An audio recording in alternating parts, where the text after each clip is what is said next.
E aí, velhos, como é que vocês estão? Eu espero que bem por aqui. É mais um dia daqueles, né, do empreendedorismo real, sabe? Que você tá todo atrasado, aí senta pra gravar podcast atrasado, pede pro entrevistado pra adiar um pouquinho, porque você teve que levar a sua avó ao médico. E eu amo que parece que isso é uma desculpa, e não é! É verdade. E você, Adriele Marquezine, teve que levar sua avó ao médico hoje também? Teve algum fato extraordinário aí na sua rotina? Não tive, eu fiquei aqui administrando o atraso da vovó no médico com o entrevistado, porque parceria, sociedade é isso. Uma encobre a outra, uma ajuda a outra, porque assim a gente consegue sobreviver nessa selva de pedras do capitalismo e do empreendedorismo, né, Sil? Ainda bem que o nosso entrevistado, ele já conhece a Sil, então ele já sabia, já tinha uma lembrança positiva dela, apesar dele estar um pouco enganado, a gente já conversou isso sobre aqui nos bastidores, não está gravado, mas eu vou ler aqui o currículo do nosso entrevistado e eu não sei o que é mais difícil. Falar sobre a experiência dele, ele que tem mais de 25 anos de experiência no mercado corporativo, ele já liderou a área de marketing, transformação digital, inovação. Ele hoje é Chief Revenue Officer, olha que chique, da Talenter Academy. Ele é fundador da Senior 4560, escritor, palestrante e criador do podcast O Lado I, que já está na sua quarta temporada. Pois bem, eu não sei se é mais difícil falar tudo isso com essa voz meio rouca que eu tô hoje, ou se é mais difícil falar o nome dessa pessoa.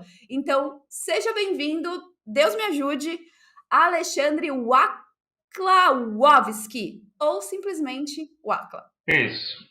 Vaclavovski. Ah, era isso que eu ia perguntar mesmo. Como que fala esse nome? Porque eu pensei, alemão, de repente, Vaclavovski, poderia ser até um Vaclavovsky, ia ser bem chique, né? Já pensou? Já pensou? Se fosse o dono da Sky Corporation, nossa, tava... Nossa!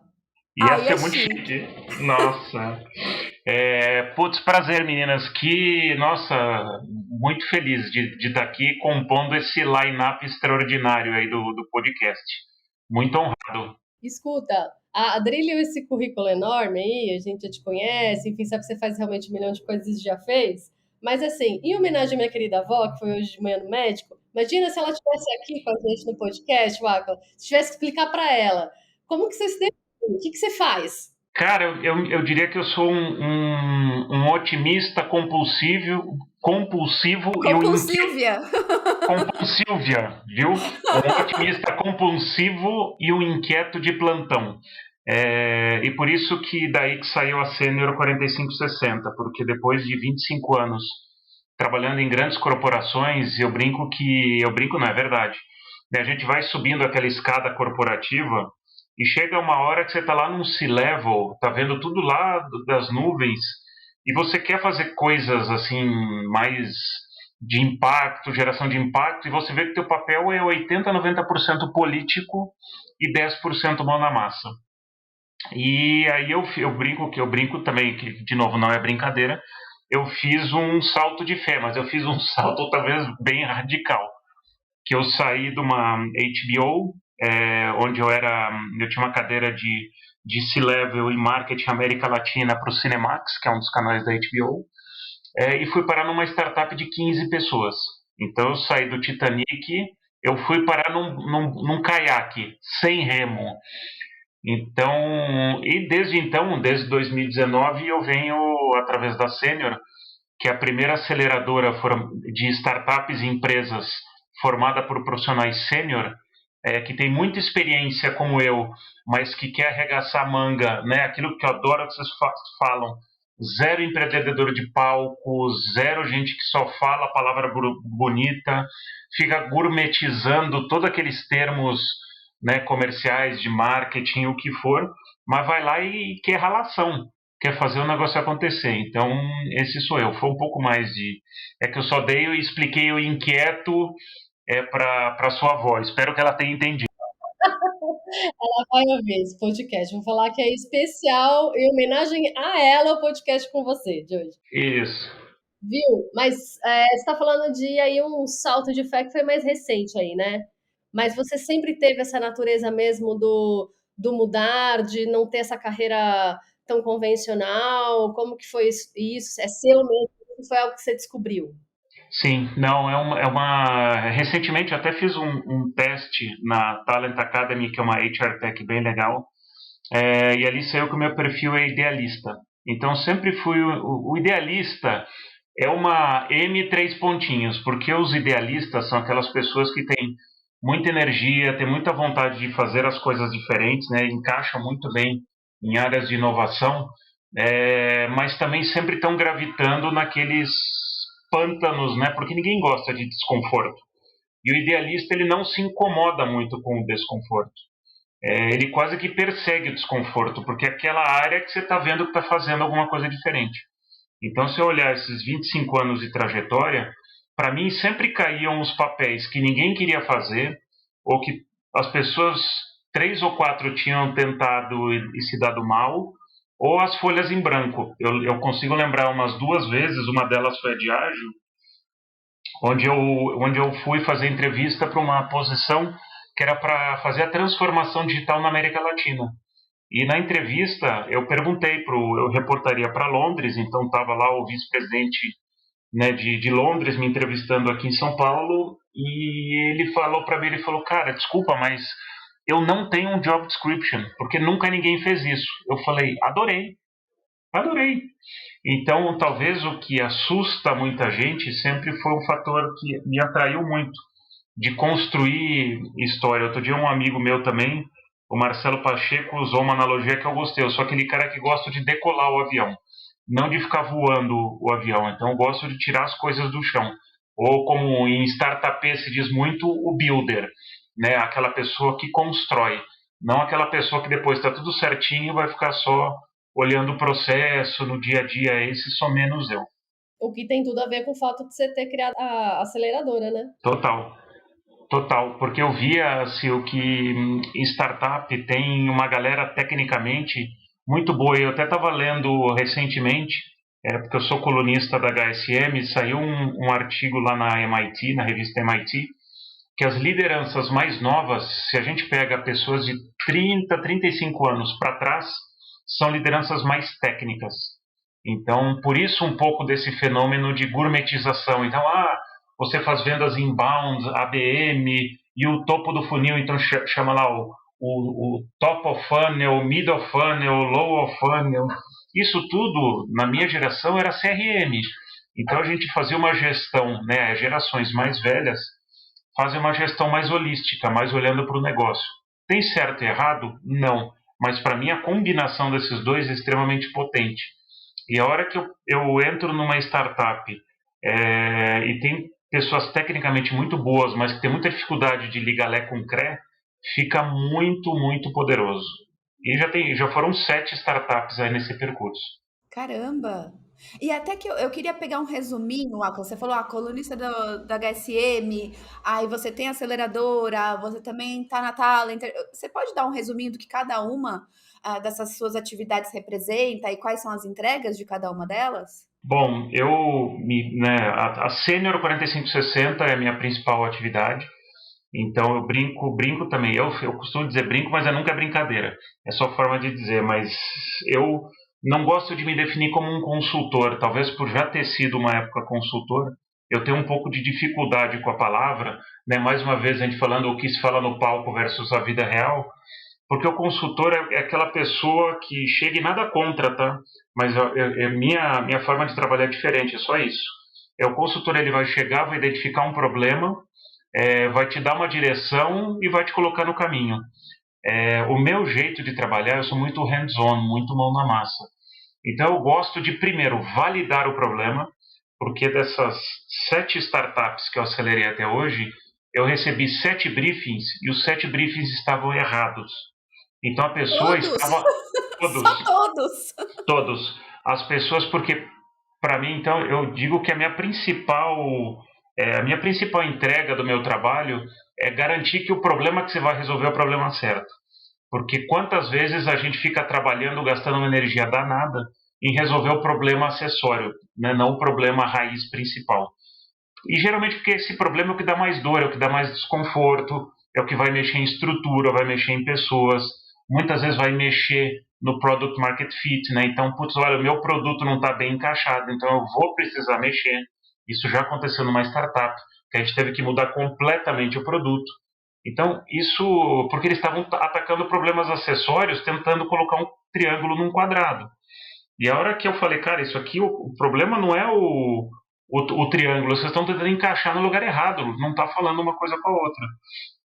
Então essa eu diria que é a minha principal atividade. Meu principal prazer é fazer essas conexões, trabalhar junto com as equipes, né? Então tem um quê também de transferência de conhecimento, diferente de um consultor, que como eu trabalho no dia a dia junto, então, por exemplo, se a gente trabalhasse junto aqui, e Dri, você fosse a head de marketing, porque tem pessoas que me perguntam, mas eu já tenho um head de marketing, eu não preciso de um CMO as a service. Eu falo, cara, eu acho que precisa, porque, sei lá, a Dri tem 15 anos nessa posição, ou 15 anos de experiência, eu tenho 30. Então, um mais o outro, ela com um olhar extremamente bom tecnicamente, e eu extremamente bom de negócios, de governança, de go-to-market, de outras coisas, a complementaridade vai ser, assim, animal. E eu vou treiná-la pelo fazer, não pelo falar. Então, outra coisa que eu falo muito, eu sou um fazedor. E eu acho que o consultor é muito um falador. Eu me considero um fazedor. Então, aí tem uma outra diferença. O lado I, que você comentou, o lado I eu vou até mostrar, esse livrinho aqui que eu lancei na Bienal do livro do ano passado, aqui em São Paulo. Esse livro, para mim, foi importante porque ele foi um fechamento desses 25 anos de mundo corporativo. Porque acho que a gente precisa fechar ciclos. E eu, entre o mundo corporativo, eu tenho uma história aí que eu posso contar, que eu fiz um sabático produtivo, que foi entre o mundo corporativo e as startups, e eu encontrei o livro uma forma de, olha, eu vou derrubar todos os aprendizados que eu tive como um intraempreendedor antes de ser um empreendedor, porque tem diferença entre os dois. Tem duas diferenças entre ser um intra e um empreendedor. Mas calma, você falou de duas. Quais são essas duas? Haha! Não tem como não perguntar, Marco. Poxa. É lógico, eu levantei a bola. A grande diferença é liberdade e recursos. Essas são as duas diferenças. Imagina quando a gente está dentro de uma empresa. Eu tenho pouca liberdade porque eu preciso seguir fluxos, processos. E, gente, está tudo certo aqui, de novo, zero reclamação, tá? É contexto. E precisa, porque eu trabalhei em empresas multinacionais. Imagina você trabalhar numa Nestlé, numa Diageo, sem fluxo nem processo. Você tem a Diageo na Malásia e tem no Brasil. Tem que ter governança. Só que isso te deixa muito amarrado.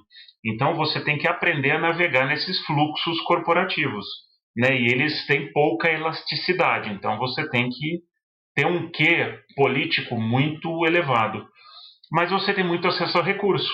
Então eu tenho um problema no computador, eu vou para a IT. Eu preciso de mais uma pessoa para me ajudar no projeto. Eu vou lá no RH.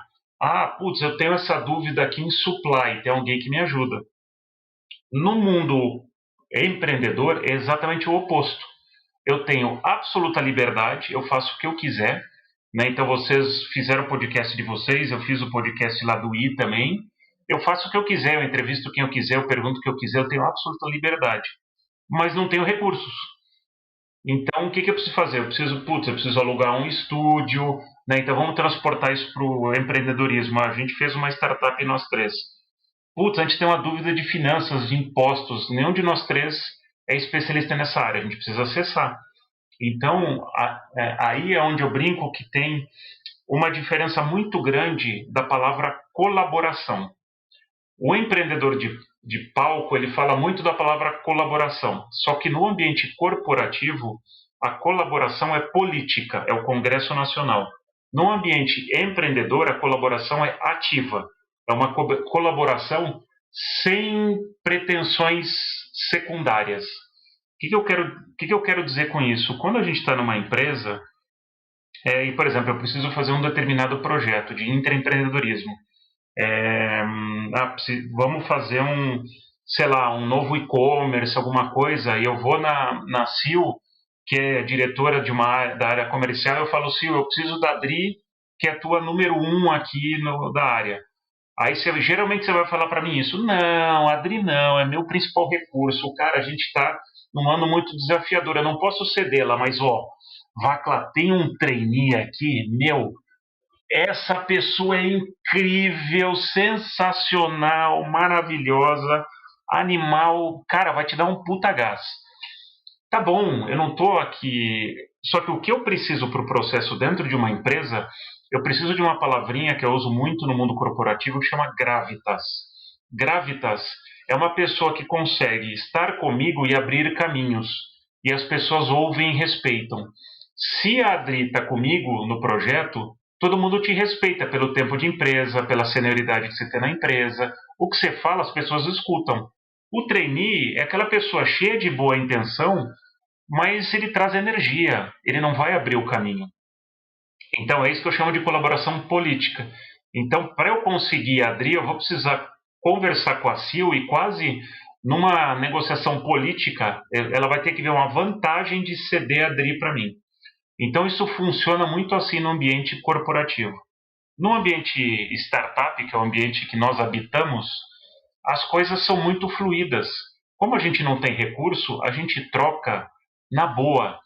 Se eu preciso de alguma coisa, putz, me apresenta fulano ou me conecta com ciclano, vocês fazem e eu faço de uma forma muito tranquila. Eu não estou preocupado se eu vou ganhar ou perder, porque a gente está construindo um network. E esse network, ele se apoia, ele se ajuda. Então, para mim, a colaboração é muito diferente entre os dois ecossistemas. Muito legal. Calma que agora eu fiquei com outras perguntas aqui com tudo isso que você falou. Você comentou no começo da sua fala que das 7 startups que vocês aceleraram, que você acelerou na Sênior 4560, as 7 estavam com um problema errado. Uhum. Dá para explicar por que que os empreendedores chegaram tão perto do problema, mas não chegaram no problema de fato? Tem alguma miopia, alguma coisa que dê para ajudar os empreendedores que estão ouvindo a gente aqui? Sim, porque a gente criou, Dri, no Brasil especialmente, a gente vem de um tempo de muita abundância de capital no empreendedorismo. Então existia uma falácia, né, uma falsa promessa de que eu vou empreender, eu tenho uma ideia incrível, eu vou empreender, e até 2 anos atrás você captava recurso com PowerPoint, né, então tinha gente que corria a Faria Lima e saía com 2, 3 milhões de reais, era meio surreal. E aí existe uma expectativa que você deduplique, você cresça aquilo por 10 em 2 anos, né, as famosas máquinas de vendas. Então, nossa, em 2, 3 anos você precisa ser um unicórnio. E a gente teve um par desses unicórnios acontecendo, então isso gerou uma expectativa, que é uma falsa expectativa, que você vai começar a empreender, cara, em 3, 5 anos você está zilionário. Então você pula muitas etapas. Então, o que está acontecendo agora que as pessoas falam do inverno das startups? Por que as startups estão demitindo tanto?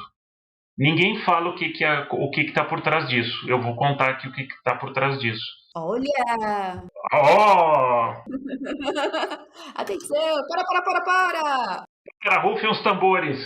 Gente, a própria startup porque eu estava na Talent Academy e acabei de sair, é um bom exemplo. Foi uma startup que recebeu um investimento seed de 4 milhões e falou, puxa, estamos no caminho certo, vamos crescer, vamos construir uma máquina de vendas, vamos contratar muita gente. Então você sai, sei lá, de X pessoas para 3X de pessoas, sem ter governança, sem validar product market fit, sem evoluir narrativa comercial, sem fazer uma série de básicos que você precisaria ter feito. Então, existe uma empolgação quando você recebe investimento, por mais que exista, né, e o termo técnico é use of proceeds. Eu não sei se vocês conhecem essa terminologia. Quando você para receber o investimento de um fundo, você precisa fazer um paper enorme que chama use of proceeds. Use of proceeds é como eu vou gastar ou investir o dinheiro que eu vou receber. Então, aquele é validado pelo fundo. Só que muito comum as startups, putz, eu preciso, nossa, voar agora em tecnologia para triplicar, quintuplicar, sextuplicar. Então você começa a contratar muita gente tech. E houve uma época que se contratou numa velocidade tão grande que o preço dessas pessoas ficou absolutamente inacessível. Eu vou dar um exemplo para vocês. Uma startup onde um founder, porque também existe, quando a gente está falando de startups aí que faturam entre 2, 10, 15 milhões, um founder ganha 20 mil reais, tá, gente? As pessoas às vezes acham que o founder ganha 200, 300 mil reais. Isso é longe de qualquer realidade. Só que essa startup onde o founder ganhava 15, 20 mil reais, para trazer um CTO, ele precisou pagar 100 mil reais. Então você desbalanceou completamente o economics, né? o modelo econômico da startup. E aí tem outras duas palavrinhas que são importantes, que é o runaway. Né? O runaway em startups é a pista de decolagem. Então aquilo te mostra quantos meses eu consigo sobreviver com o que eu estou, a diferença entre o que eu estou ganhando e perdendo. Né? Então se eu tenho um caixa de, sei lá, 1 milhão e 200 e estou gastando 100 mil por mês, eu tenho 12 meses de runway. Se eu não faturar R$ 1, acabou. Né? E o outro termo, que para quem não conhece, que eu acho que é legal, é cash burn, né? Que é a velocidade que eu estou queimando aquele dinheiro que eu tenho. Então essa combinação, o founder, ele é um idealista por natureza. Então quando eu digo que eu chego nas startups, porque o meu sweet spot são bem essas que estão para pegar o primeiro investimento logo depois de ter recebido o primeiro investimento. Então é naquela hora que você está com a ideia, sabe aquela tua ideia de vida assim, pulsando. Você já conseguiu 1, 2, 3 clientes, está funcionando, mas funciona meio do jeito artesanal. Aí você precisa começar a organizar o boteco. E aí, geralmente, as pessoas começam a organizar o boteco pelos problemas acessórios. Outro exemplo, para não ficar vago. Eu ajudei uma escola de vinhos, e essa escola de vinhos, o founder falou, Václav, eu preciso que você me ajude com um problema de CRM. Eu preciso de um CRM, porque eu tenho uma base muito grande, eu preciso que essas pessoas voltem a fazer aulas. Eu falei, dentro da minha metodologia, eu gostaria de passar 3 semanas no teu dia a dia. Então eu entro na equipe, participo das reuniões, eu faço parte da equipe, 3 semanas. Porque aí eu vou te trazer o problema real. Passadas as 3 semanas, eu falei, cara, esquece CRM. O teu principal problema é que a tua área de vendas não conversa com a tua área de marketing. Ah, mas isso eu sei. Eu falei, mas então? Mas o que adianta você ter um CRM brilhante se você não tem conexão entre vendas e marketing? Você está fazendo uma venda e depois o pós-venda é ruim, a experiência do aluno é ruim. Tudo que marketing está fazendo, o marketing está trabalhando uma parte de nome, de posicionamento, e o que você precisa é venda. Então essas duas coisas não estão conversando. É a mesma coisa que você fala, olha, eu estou na parte de marketing, Coca-Cola é a marca mais legal do mundo, Red Bull é para esportes, e você não está vendendo Red Bull. Cara, eu estou comunicando uma coisa e o meu problema de negócio é outro. Então, aqui você precisa resolver primeiro. Então, essas coisas que eu estou falando aqui, parece, né, para quem está nos escutando, parece que, mas isso é óbvio. Mas é óbvio quando você tem 30 anos de janela nas costas, muita coisa vivida, você chega, rapidamente você identifica. Mas para aquele empreendedor que está naquele puta tesão, gás de fazer, geralmente tem uma equipe boa tecnicamente, mas muito, muito ainda júnior em experiência, não consegue pegar. Então você fica dando volta e gastando dinheiro. E também tem a coisa de quando você tá muito dentro, você tá muito envolvido e é muito difícil você ver, né? Vamos falar a verdade, sem problemas. Mas, Wacla, trabalhar com empresa de fundador é bom, né? Isso foi uma ironia ou foi uma. Porque tem os dois lados. Péssima com ironia! Eu vou te falar, porque eu fiquei pensando que você falou um pouco mais atrás sobre essa questão política corporativa, né? Fato. Que é uma coisa que às vezes é muito chato, né? É. Porque assim, tudo bem, fundador é o que você falou, né? Tem mais autonomia, você tem, ok, dificuldades de recurso eventualmente, mas você tá ali fazendo a sua, com o que você acredita, e a decisão é sua, né? Para o intraempreendedor, e indo aí mais para o lado I da questão, você acha que é mais legal trabalhar numa empresa de fundadora? Assim, você tem. Meu, eu vou te dizer o seguinte, com 25 anos de empresa multinacional nas costas e 4 anos e 7 startups trabalhando com fundadores, eu te diria que tem desafio nos dois. Eu tive chefes, assim, líderes incríveis no mundo corporativo e tive fundadores, assim, brilhantes com quem eu trabalhei. Mas nos dois mundos tem gente estranha. Gente estranha, eu achei de uma delicadeza. E por que gente estranha? Porque o fundador ou fundadora, ele é muito apegado à ideia dele ou dela. Isso é bom e é ruim, porque isso faz essa pessoa um motorzinho de, sabe, de romper muro, abrir selva, meu, nada detém essa pessoa. Só que isso é bom e é ruim, porque às vezes essa pessoa está indo muito rápido para o caminho errado. E principalmente, só que essa pessoa tem um time muito júnior, que não tem repertório para contestar. Então eu chego com uma pessoa mais madura chega e você fala para essa pessoa, para, isso aqui não está necessariamente certo, esse caminho eu acho que a gente pode ir por aqui, e aí dá pau.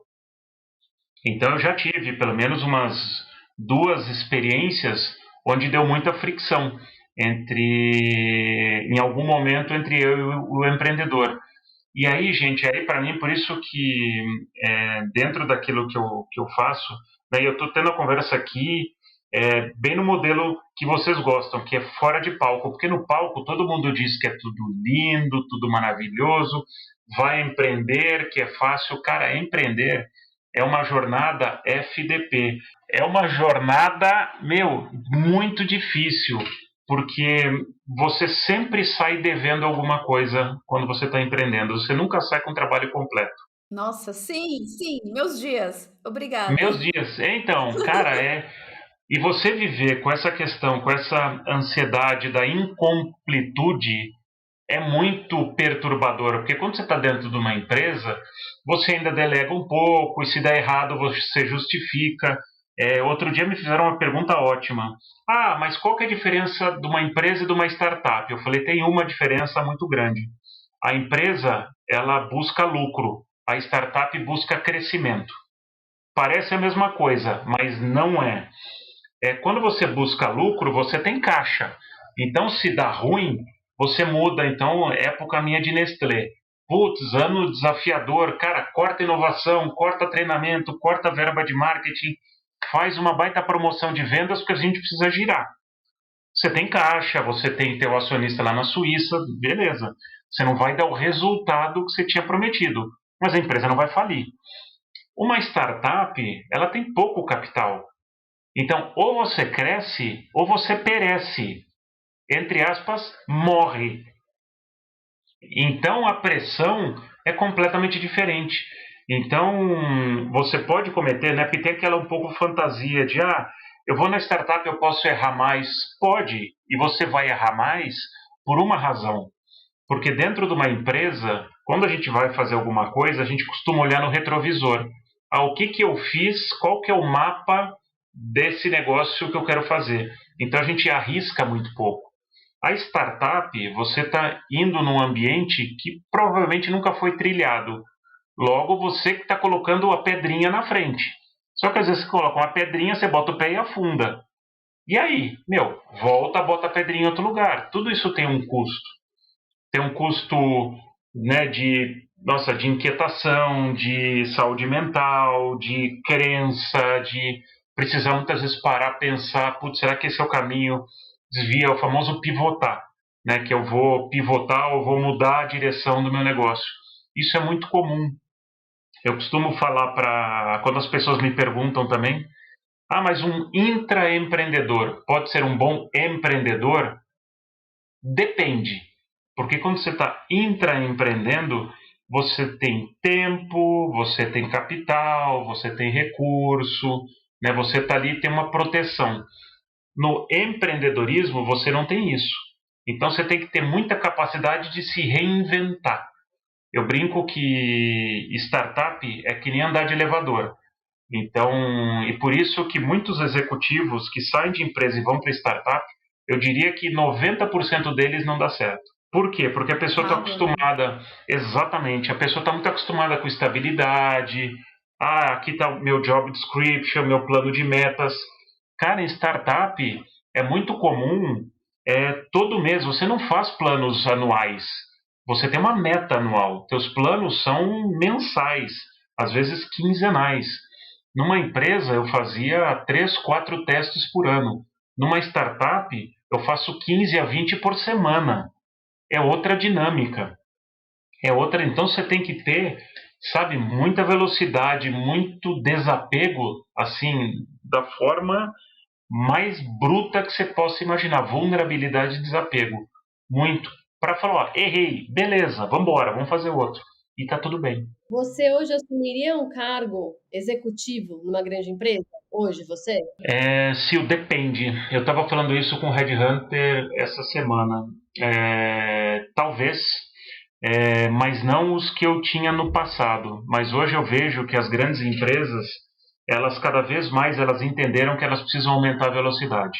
Então elas estão criando veículos, Braskem, por exemplo, é um bom exemplo com a Oxidia, veículos de corporate venture capital. Então elas querem se conectar com o mundo startup de uma forma genuína, que é uma evolução daquele open innovation, que para mim é um pouco, sabe, empreendedor de palco de novo. Para mim, o maior empreendedorismo de palco são aqueles famosos desafios de startup. Os hackathons, né? Ai, gente. Nossa, isso é uma mentira, cara, porque você cria lá, sabe o que é isso? Olha, eu quero ver o que está acontecendo lá no mundo, eu vou chamar um monte de startup para me contar, porque eu estou com preguiça de estudar ou eu não quero ir lá. Então eu chamo um monte de startup. E não quero gastar dinheiro, né? Deixa eu dar aqui uma bala de presente, pronto, eles vão ficar felizes. Isso, o primeiro prêmio é 15 mil reais, 20 mil reais, é um monte de cara maluco lá, traz um monte de ideia, eu me abasteço. Só que a minha pergunta, e até no podcast, no Lado I, eu entrevistei umas pessoas, eu fiz essa pergunta, que é: quais iniciativas de hackathons ou desafios viraram um produto ou um serviço da sua empresa? Zero. Zero. Porque aí você pega uma coisa pequena, tem que começar pequeno e depois ir desenvolvendo. E as empresas estão muito acostumadas, isso precisa ser muito grande. Mas eu acho que agora a gente está chegando num momento que as empresas estão precisando de gente que tem esse estofo, esse aprendizado corporativo e viveu na prática o mundo startup. Para trazer para dentro, mas com uma cabeça diferente. De, olha, eu quero acessar esse mundo de verdade. E tá aí, para não me deixar mentir, os Distritos, Cubos, Inovabras, né, que são as empresas que estão fazendo esse matchmaking, que eu tenho visto. Eu habitei o Cubo agora nos últimos 6 meses, todos os dias. Então eu tenho visto essa troca com muito... Ela está melhor. Ela é ideal, não porque os ambientes ainda são muito diferentes, as velocidades. Mas respondendo a tua pergunta, Sil, acho que sim, mas dependeria muito do mandato e da flexibilidade. Se voltar para sentar naquela cadeirinha para só ficar controlando o processo, não. Se é para fazer, cara, vamos trazer toda essa inteligência, vamos falar de inteligência artificial. Olha tudo que está acontecendo aí e olha tudo que não se aproveita por medo, né? Porque quando a gente fala de inovação, a gente fala de 2 palavrinhas: desconforto e ineficiência. Eu aprendi em multinacional que a gente precisa ser eficiente. Só que inovação, ela está ligada à ineficiência. Me diz aí, vocês que estão nos assistindo, uma inovação que foi eficiente na primeira. Não existe, gente. Um mouse. Eu passei lá em Stanford, eu fiz 2 cursos lá em Stanford, e eu fui lá numa empresa de design que criou o mouse. Eles precisaram de 450 formatos antes de chegar no primeiro formato usável. Meu Deus! Porque a gente olha para esse negócio aqui, parece muito óbvio, mas isso, imagina quando não existia. né? Vamos pegar outro exemplo, Uber. Hoje a gente fala, vamos pegar um Uber aí. Meu, sussa, vamos 5 anos atrás. Ó, você tem que entrar num carro de um estranho que você nunca viu, que vai te levar para um lugar que, nossa, era muito desconfortável. E vai te dar uma bala. E É, tudo bem você chupar a bala. é. Então, meu, tudo aquilo, por isso que eu brinco, quando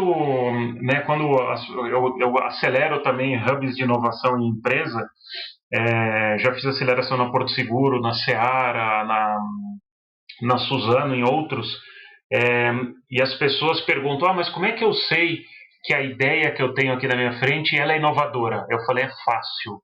Você reúne 5 pessoas na sua frente e declara a ideia. Se todo mundo concordar com você, não é uma inovação. Se a ideia que você der, isso vale também para a família, tá? Então imagina vocês chegarem hoje, liga assim para os parentes, para a família, fala, gente, vamos passar esse Natal em Madagascar? O que vai acontecer?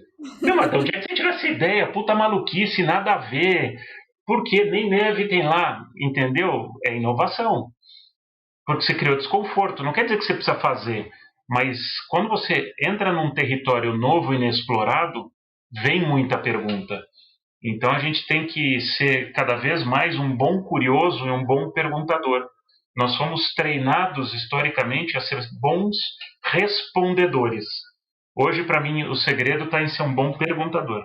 Não, Vacla, você fala tanta coisa e você abre tantas janelas mentais que fica difícil eu acompanhar um roteiro aqui. Mas eu tô com uma pergunta aqui para te fazer, que você citou muitas vezes a questão da experiência, né? É, então, sobra técnica para alguns profissionais, até para uns fundadores, e falta experiência, e a gente sabe a importância da experiência. Mas a gente sabe também que a experiência ela é feita de sucessos, mas muito de insucesso, né? Porque a gente aprende quando dói. Então, se você for olhar para a sua trajetória, tanto corporativa quanto agora nesses quase 5 anos aí aconselhando startups, quais foram os erros que você cometeu que te fizeram engrossar seu couro e te dar essa experiência que você tem hoje para você poder passar para frente? Nossa, temos mais umas 2 horinhas aí, porque são muitos. Quando você trabalha nessa área de inovação ou transformação digital ou novos negócios, você sempre está, né, habitando coisas diferentes. Vou citar 2, um em mundo corporativo e um em startup. No mundo corporativo, eu te diria que um grande foi eu sair da Diageo, que era uma empresa que eu posso dizer que até hoje, numa escala de inovação de 0 a 10, ela está no 7. Então, uma empresa muito leve, muito aberta a inovar, porque eu quero olhar para o consumidor, então quero fazer um olhar de fora para dentro. Todos aqueles grandes mantras de inovação. Tanto é que na época a gente estava discutindo o Lab de inovação, isso nós estamos falando de 2010, assim, nossa, 10 anos antes desse negócio ser feito, a gente já estava discutindo. E eu saio da Diageo e vou para uma Nestlé, que é uma empresa que fatura 14 bilhões de reais no Brasil, a operação, se não me engano, é a número 3 no mundo, e uma empresa muito tradicional, né? Nestlé faz bem, tem um público mais velho. E eu cheguei na Nestlé meio naquele plano JK, Juscelino Kubitschek. O que eu fiz em 9 anos na Diageo, eu vou querer fazer em 3 na Nestlé. Então eu fui com muita sede ao pote. Eu fui gerando muito desconforto na organização. E tem uma analogia que eu gosto muito, que a força da corrente, ela se dá pelo seu elo mais fraco. Então, quando você vai esticando, chega uma hora que ela rompe. Então, ali eu comecei, talvez não, certamente, em algumas áreas a tentar bater muito forte, porque o que era muito óbvio para mim, porque eu já estava na velocidade 8, a empresa estava na velocidade 1. Então, eu precisaria ter reduzido a minha expectativa e falado, cara, vamos do 1 para o 2. Para mim seria frustrante, mas para a empresa seria a glória. Só que eu quis, como para mim aquilo era muito óbvio, eu imprimi muita velocidade. E aquilo me gerou muita dificuldade de navegação interna, de conseguir fazer os projetos acontecerem. Então, projetos que eu poderia ter feito muito mais rápido, eu demorei 1, 2 anos, e no final a gente chegou à conclusão que não estava nem encaixando. Então eu acabei saindo da Nestlé depois de 3 anos. E aí que eu brinco que eu fiz o meu sabático produtivo, que eu já conto dele. Ai, é verdade, o sabático produtivo. Aí eu saio da Nestlé meio frustrado, porque eu venho numa trajetória de grandes conquistas, grandes inovações, e na Nestlé, que, putz, teve um caso que para mim foi assim, poderia ter mudado a trajetória da Nestlé e não foi, e foi recebido de uma forma completamente torta, porque, de novo, eu estava aqui no 8 e a Nestlé estava no 2. E quem estava errado? Eu estava errado. Hoje eu tenho muita maturidade para dizer que o erro era meu.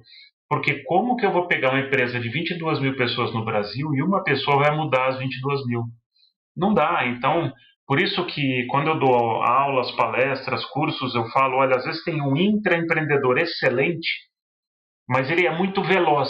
Então ele tem que ver que empresa vai acolher o que ele está querendo levar. Então, às vezes, o erro não é a empresa, o erro é a pessoa, e no caso era eu. Bom, dito isso, eu saí, fui falar com um mentor, que era um ex-headhunter, o Ayrton Zanini, ex-Spencer Stewart, e papo vai, papo vem, e ele virou para mim e falou, Vaclav, o que você quer fazer agora? Eu falei, putz, cara, eu tô há 13, 14 anos fazendo transformação digital, fiz na Diageo na América Latina, agora fiz na Nestlé, tirei do chão, fiz muita coisa legal, tal, tal, tal, mas acho que eu vou fazer a próxima. Ele falou, cara, pra quê? Por que em vez de ser o cara, sei lá, o Mark Zuckerberg no mundo travado, você não vai ser o tiozão da startup? Aí ficou aquele tiozão da startup. Eu falei, o que você quer dizer com o tiozão da startup? Ele falou, meu, Muito bom. tem um ambiente startup que está assim, borbulhando, desesperado por pessoas como você, que tem a pegada, tem o apetite, tem o tesão, não tem medo e tem tudo aquilo que eles não têm. Governança, processo, fluxo, estratégia, planejamento, gestão de pessoas. Cara, só pode dar bom essa parada.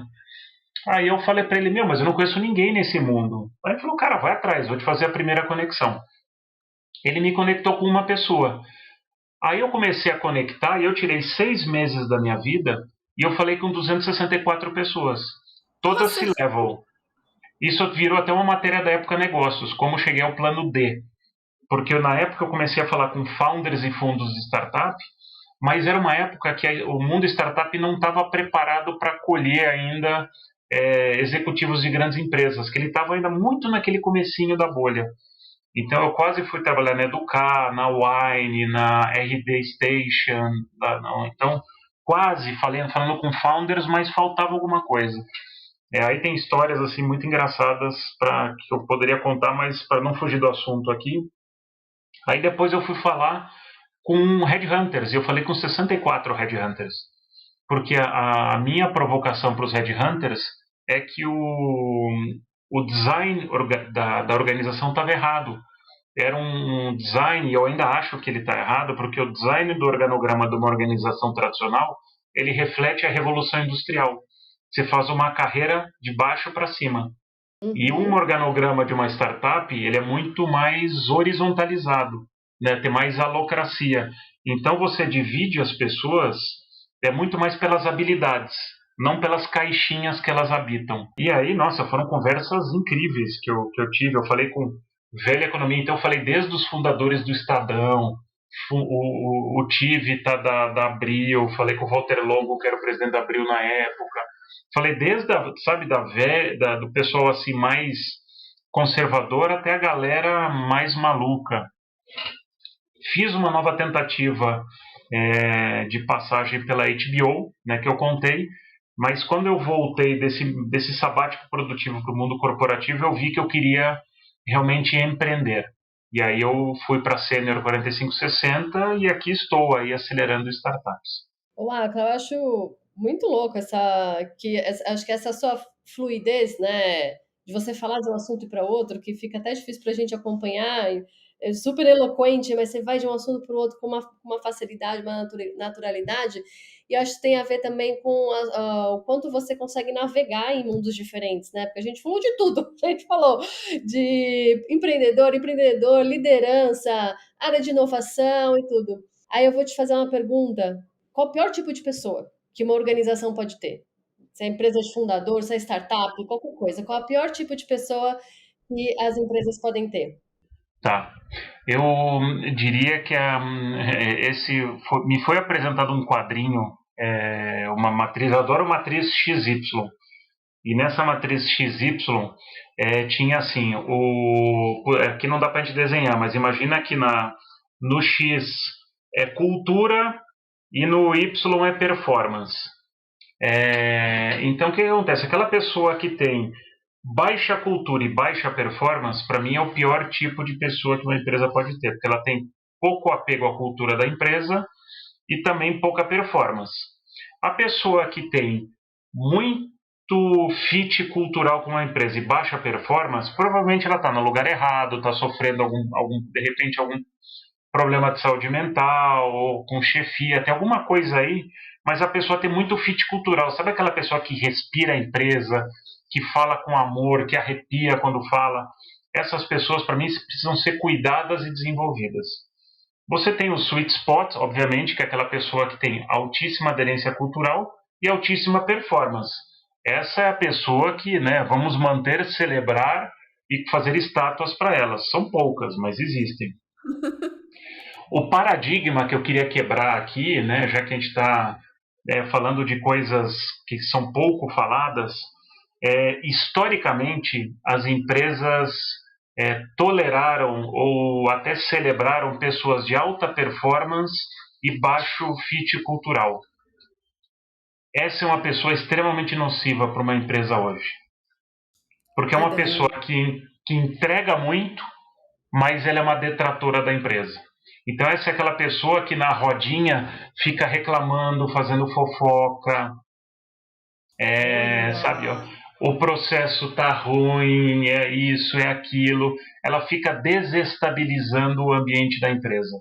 Essa pessoa precisa ser identificada e desligada da organização.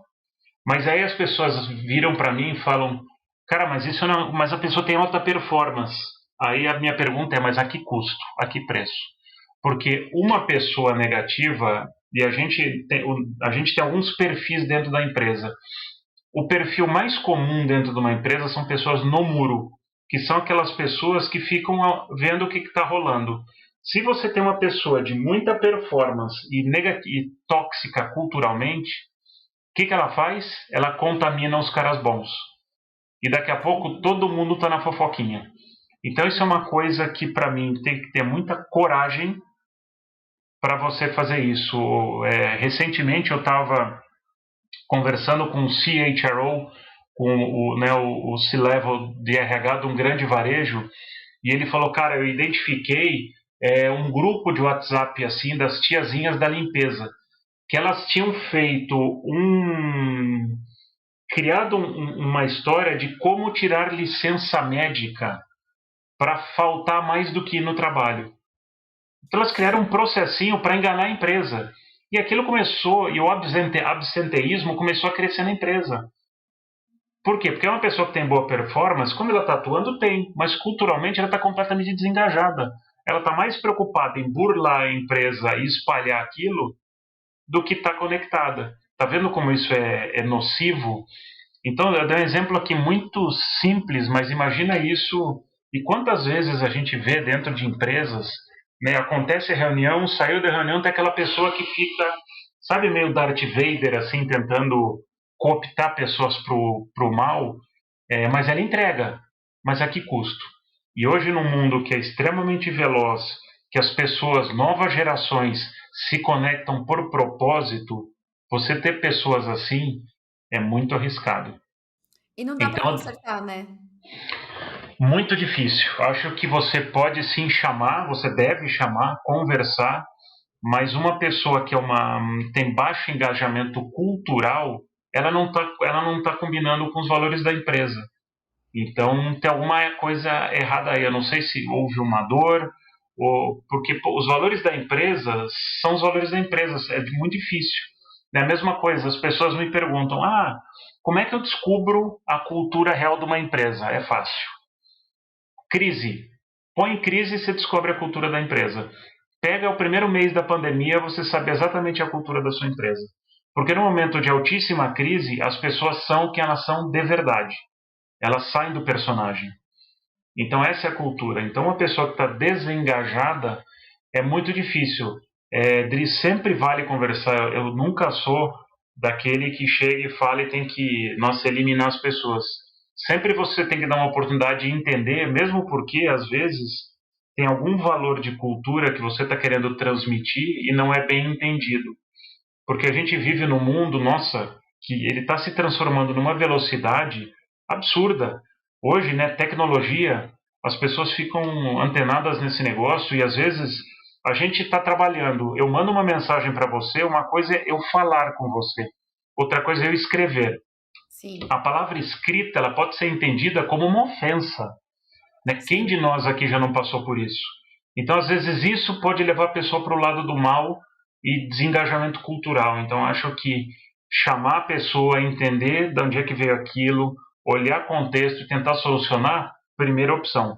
Mas cuidado com pessoas, alta performance e baixo engajamento cultural. Nossa, com esse ensinamento, a gente poderia continuar conversando muito tempo, como acho que é em todos os episódios do Vale, né, Sil? Dá vontade de continuar, não dá vontade de acabar. Mas a gente tem que chegar para o final. E agora, no final, Akla, a gente tem uma sessão que é mais rapidinha, assim. Eu dou um elemento, você responde o que vem à cabeça, tá bom? Tá. Bora lá? Vida pessoal é? Equilíbrio. Não perco meu tempo com? Gente que reclama. Para dar uma relaxada, eu jogo golfe. Metodologia não resolve. Essa é uma ótima, eu acho que hoje, mas ela requer uma resposta um pouquinho mais longa, se você me der uma licença poética. Porque hoje eu acho que as metodologias, elas virou essa gourmetização, principalmente comercial. Então a pessoa fala, eu uso o spin sales, o inbound marketing, isso, aquilo. Eu falei, cara, qual que é teu problema de negócio? Então, cuidado para primeiro escolher uma plataforma, uma metodologia, sem entender o problema. Eu acho que a metodologia ela tem que ser aplicada para resolver um problema de negócio. Não ao contrário. Eu tenho a metodologia e aí eu vou ver como eu aplico. Esse, para mim, é um grande erro cometido por muitas startups hoje em dia. Futuro é? Futuro é curioso. É curiosidade total. Jamais deixe. Jamais deixe de ser curioso, portanto. Muito bom. É isso! Boa, valeu, meninas. Obrigado. Falei mais que sei lá o quê. Nossa, falo muito. Falo mais que o homem da cobra, né? Eu amo essa expressão. Eu não sei quem era esse homem, de onde veio essa cobra, por que ele falava muito, Mas todo mundo fala, eu ia falar isso, homem da cobra, mas eu falei, cara, como é que eu vou justificar? Eu não sei quem é o homem da cobra. Eu preciso pesquisar o homem da cobra. Mas falo bastante porque eu sou muito empolgado naquilo que eu faço, né? A Sil já teve a oportunidade, a gente teve a oportunidade de trabalhar junto num projeto incrível. Espero que a gente tenha outras oportunidades aí de se encontrar pela frente, né? A gente está no mesmo planeta empreendedor de colaboração. Nossa, tem tanta coisa para fazer.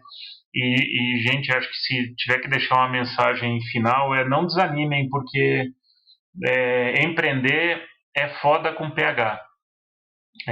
Não é uma vida fácil, é uma vida glamurosa na capa da revista. Mas eu vou dar um dado aqui que é real, é o dado da Endeavor. Quantas startups são necessárias para se fazer um unicórnio? Vocês sabem? Nossa, eu chutaria 100 mil.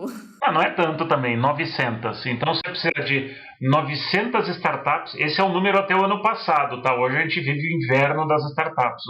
Tanto é que o unicórnio não surge faz um bom tempo. Mas naquela época que estava o unicórnio saindo 1, 2 por semana, eram 900 startups para um unicórnio. Então, se você quer empreender, às vezes, olha, eu vou empreender, eu vou faturar 5 milhões, 10 milhões, 15 milhões, 50 milhões. Cara, que animal! Tira esse negócio de, eu preciso ser unicórnio. Se em 3 anos eu não faturar 1 bilhão, eu sou um loser, eu tô mal. Não! Cara, a vida é dura, tem muita coisa para fazer, tem muita oportunidade, demais. Muita gente legal no ecossistema. Perseverança, curiosidade e perseverança. Faz muita diferença. Total. Bom, ficaram várias coisas, mas enfim, reforçando, te agradecer mesmo por você estar aqui com a gente, mas o que fica, que eu acho que a gente coloca aí no acervo das definições do que não são empreendedores de palco, é gente que não tem paciência com gente que reclama. Até porque, assim, empreendedor nem tem tempo, né, para ficar reclamando das coisas, mas Não tem. isso é super valioso. Só que eu vou destacar essa sua fala que para mim, olha, é espetacular. E com isso eu me despeço também, que a gente já está. Boa, boa. Obrigada. E você que está ouvindo a gente, não deixa de seguir a gente nas redes sociais. A gente está no Instagram, TikTok, LinkedIn. E se você tiver alguém para indicar para ser entrevistado pelo Vale, manda um e-mail para valedesuplicio@agenciasense com SC no final, .com.br. E até o próximo Vale. Valeu!